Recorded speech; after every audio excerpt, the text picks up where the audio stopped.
Las leyendas son historias que pueden tener una base u origen real con aspectos fantasiosos, los cuales conforme la persona van añadiendo elementos fantásticos o maravillosos del folclore de la zona, transmitiéndose de generación en generación y con el tiempo, conforman parte de la cultura de la región. Hola mundo. El día de hoy me gustaría compartir algunas cuantas leyendas del bello estado de San Luis Potosí, el cual considero que tiene muchos misterios y ciertamente en estas radica un aura muy interesante. Comenzaré contando la leyenda y posteriormente dando un comentario o opinión acerca de esta, la cual dependerá de ti creer o no creer, pues por la naturaleza de las mismas, puede haber muchos factores para creer, tener en duda o simplemente descartarlas. Cabe resaltar que el objetivo de mi video no es desmentirlas, simplemente es compartirla y comentar acerca de esta. Sin más, empecemos con la primer leyenda.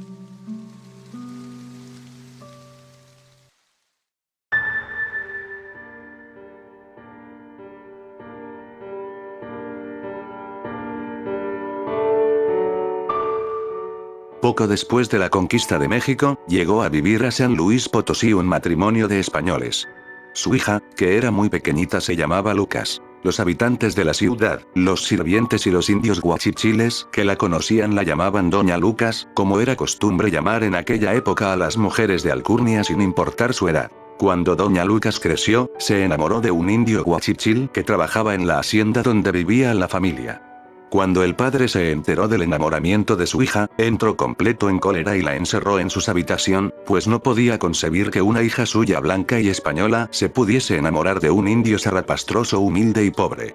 El español, tiempo después, decidió contratar una dama de compañía para vigilar a su hija, darle de comer y ayudarla en lo que fuese necesario. Cierto día la joven se dio cuenta de que estaba embarazada.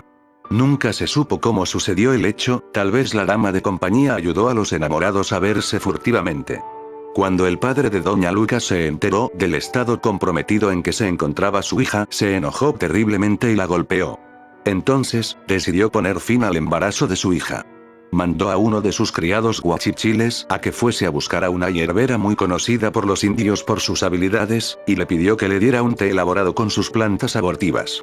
La india obedeció y le suministró a Doña Lucas un fuerte brebaje que no solamente le hizo abortar, sino que la joven murió a consecuencia de ello.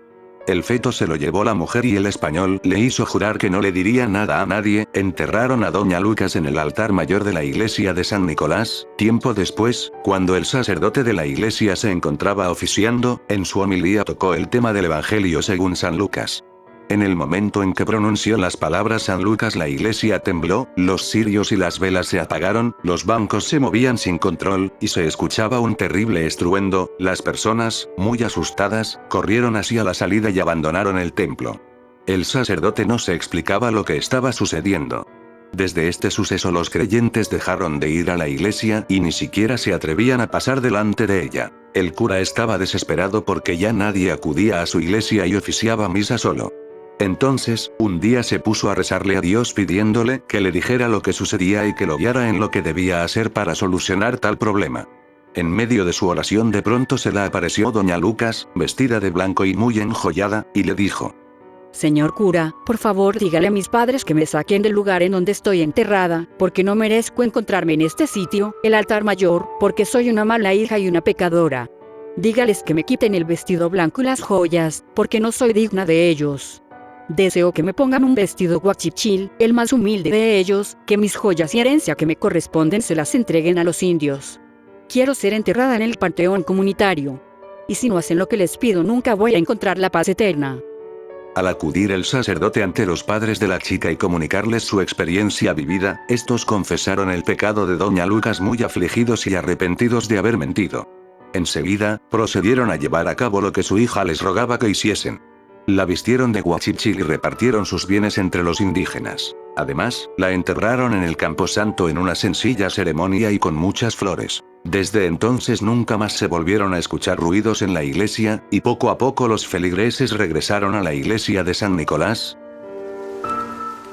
El clasismo y la xenofobia ha sido un problema que desde siempre ha aquejado a México y a Latinoamérica en general, incluso desde la época prehispánica, muchas culturas y tribus se odiaban entre sí, y cuando se dio el choque de mundos, no fue para menos, si bien, con el tiempo el mestizaje se fue proliferando y dejó de verse tan mal, durante los inicios de la época, fue muy común que varios españoles, sobre todo de alta alcurnia, terminaran matando a los novios de sus hijas o incluso a las propias hijas por el mero hecho de querer relacionarse a alguien que no es de origen español o de sangre azul, como algunos se atrevían a decir. Muy posiblemente el suceso fue real hasta el punto de que la joven murió junto a su bebé por el brebaje que le prepararon.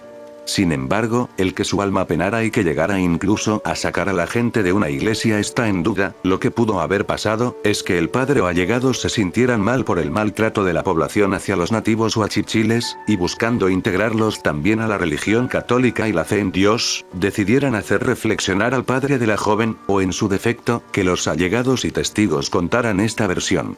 Sea como fuese, no deja de ser interesante, sobre todo por ser un antecedente de lo que nuestros antepasados vivían, y haciendo una comparación con la actualidad, podemos ver el cambio y la evolución en la sociedad, así como también los parecidos y como hay muchas cosas que desde aquel entonces continúan aquejando a la sociedad en nuestros días, siendo no la única, pues nuestra siguiente leyenda, te sumerge también en bastante contexto histórico de la época.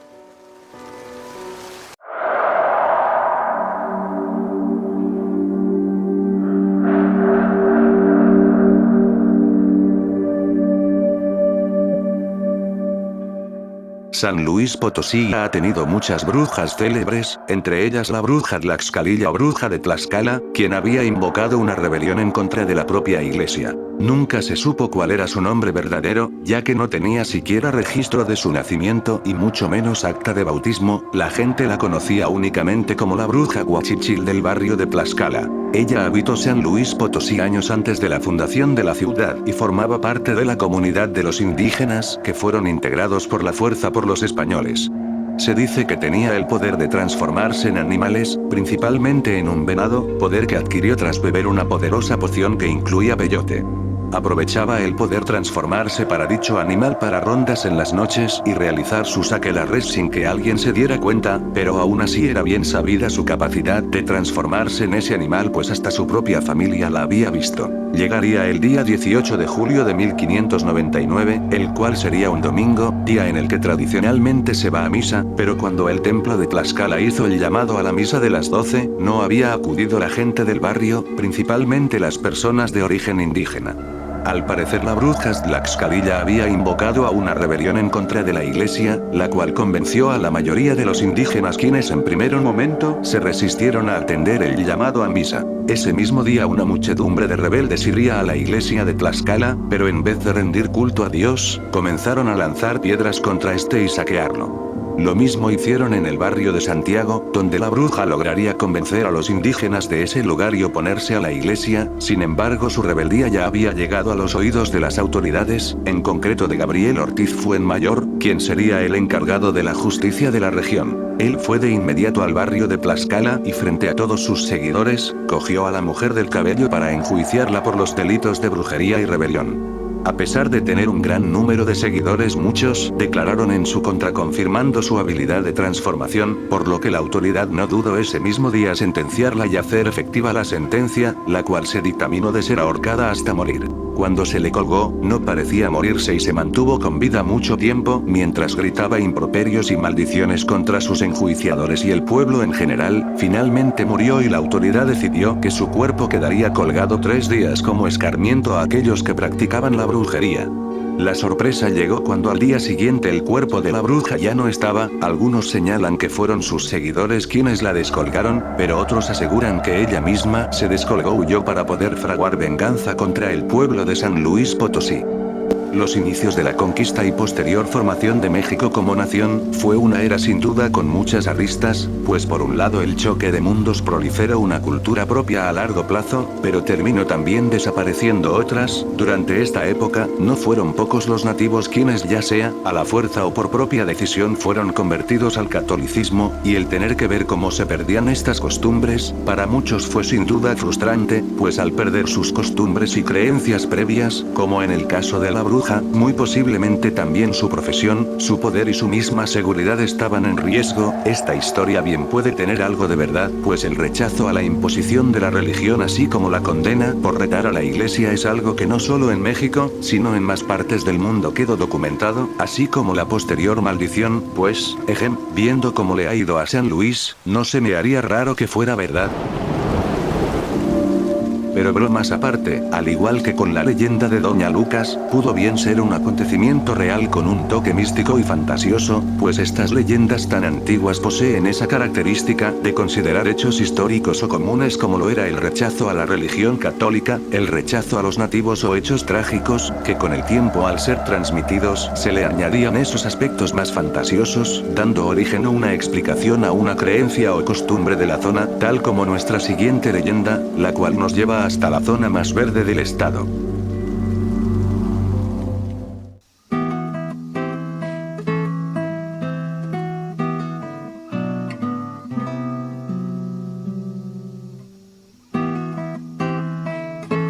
Esta es una leyenda de la Huasteca Potosina, la cual ocurre en el sótano de las Guaguas, uno de los tantos pozos naturales con los que cuenta la región. La historia dice así.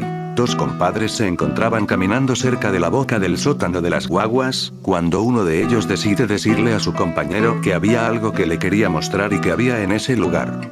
Generalmente las personas originarias de la zona evitan acercarse a estos lugares si no es estrictamente necesario, temen tanto caer que incluso solo acompañan hasta cierto punto a los turistas, por lo que el compadre se negaba a asomarse a aquel enorme agujero. De tanto insistir, uno de los compadres convenció al otro de asomarse, asegurándole que él lo sujetaría de las piernas para evitar que cayera al pozo, por lo que este aceptó. Una vez que el inocente compadre se asomó confiado de que su amigo lo detendría, recibió la peor de las traiciones y sintió como su compadre con sus propias manos lo lanzaba hacia adelante para caer al pozo, gritando este tan fuerte hasta que se perdía su silueta de lo profundo que está. El mal compadre pensó que ya había acabado con la vida de su compañero, pero la verdad es que este cuando comenzaba a llegar al fondo sentía como una espesa neblina aparecía y su velocidad se desaceleraba poco a poco hasta caer lentamente al fondo de aquel pozo. Una vez abajo del sótano de las Guaguas, un niño con aspecto extraño se le apareció y le dijo al compadre que no tuviera miedo, que lo acompañara con alguien que lo iba a ayudar. Caminaron por unos 10 minutos entre espesa maleza hasta llegar a la boca de una cueva, y es que el sótano es tan grande que fácilmente puede contener una selva más pequeña dentro de sí. En la boca de la cueva encontró un anciano de aspecto muy pulcro, de mirada serena y que aparentaba tener miles de años.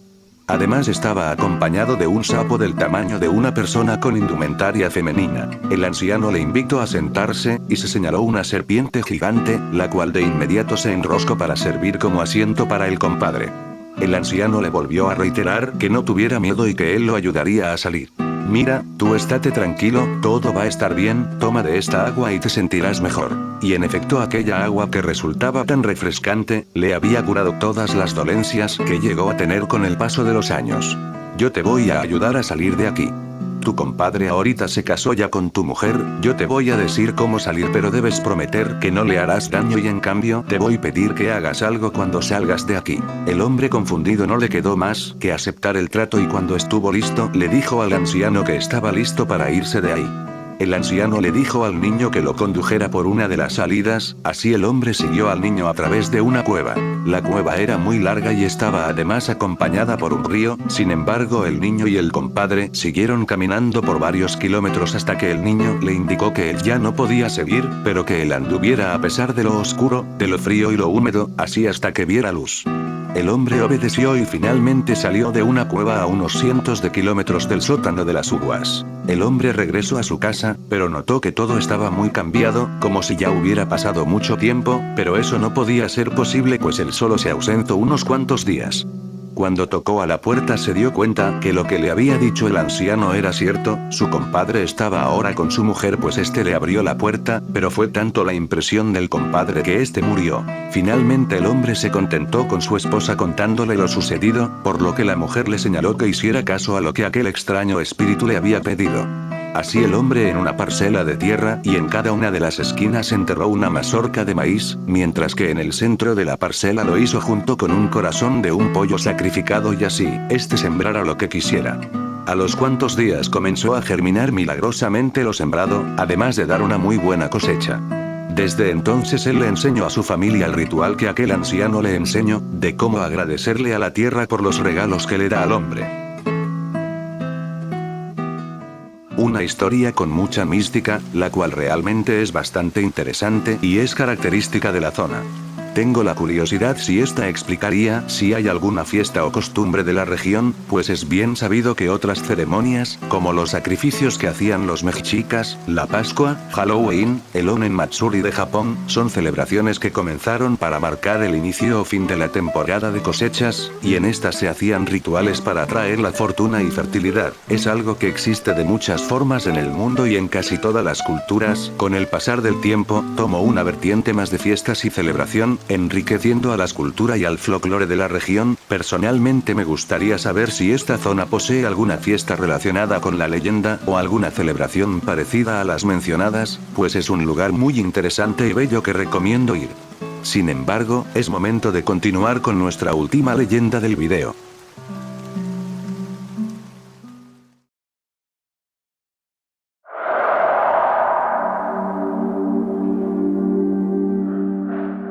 Una de las leyendas de mayor polémica en San Luis Potosí, debido que hay personas que aseguran existen y hasta han entrado o por lo menos conocido, mientras que otros niegan su existencia, incluso por parte de importantes historiadores. La leyenda de los túneles de San Luis Potosí habla sobre una red subterránea de pasadizos donde podrían pasar personas y hasta carretas con caballo.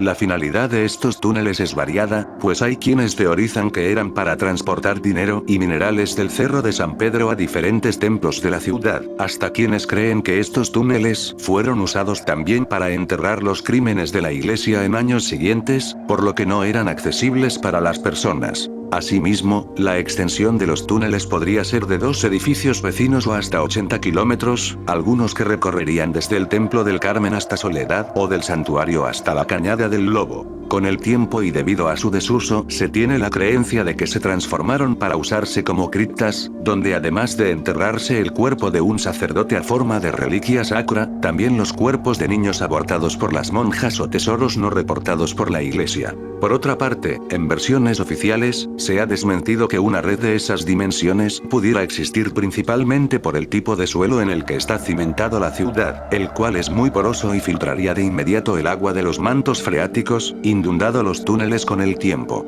Se ha señalado también que muchas veces estos túneles son confundidos con cámaras de filtración, las cuales eran usadas para recolectar agua. Ante esto muchas personas han refutado las versiones oficiales, basándose en que sus padres les han contado algunos con lujos de precisión el haber visto estos túneles, y no solo eso, sino el haber podido atravesarlos algunos metros e incluso hasta su salida.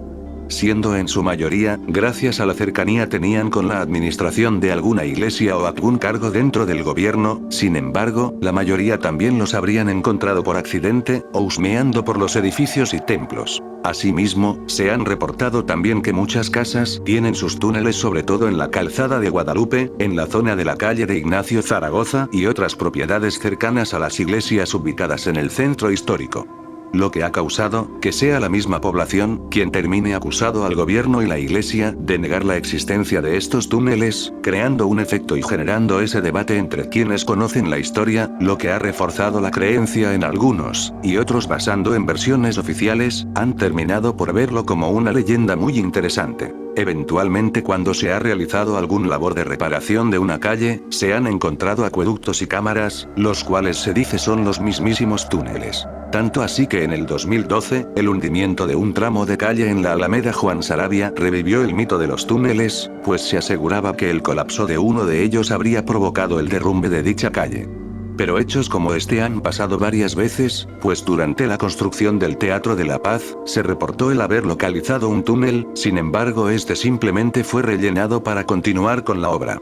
Lo que es cierto es que el tema no se ha dado la importancia suficiente, y aunque más recientemente se ha permitido tomar más el tema, no deja de ser, desde el ámbito histórico, una leyenda propia de la ciudad y uno de los temas de interés sobre el origen e historia de la capital.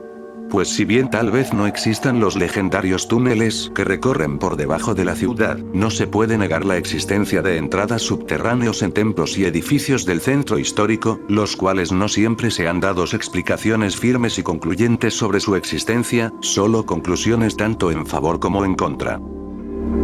Los túneles de San Luis sigue siendo un mito que conlleva muchas vertientes. Por un lado, bien pueden ser simples conexiones o formas de llevar el agua hasta la capital, lo que ahora es el centro de la ciudad. Asimismo, bien pudieron haber comenzado con el fin que se menciona, el tener conexión entre las principales casas y lugares de interés político y religioso, pero al darse cuenta que su mantenimiento era costoso y su seguridad era muy baja, al existir el riesgo de derrumbe y de inundación, con el tiempo se fueron dejando de lado y rellenando al no encontrar uso.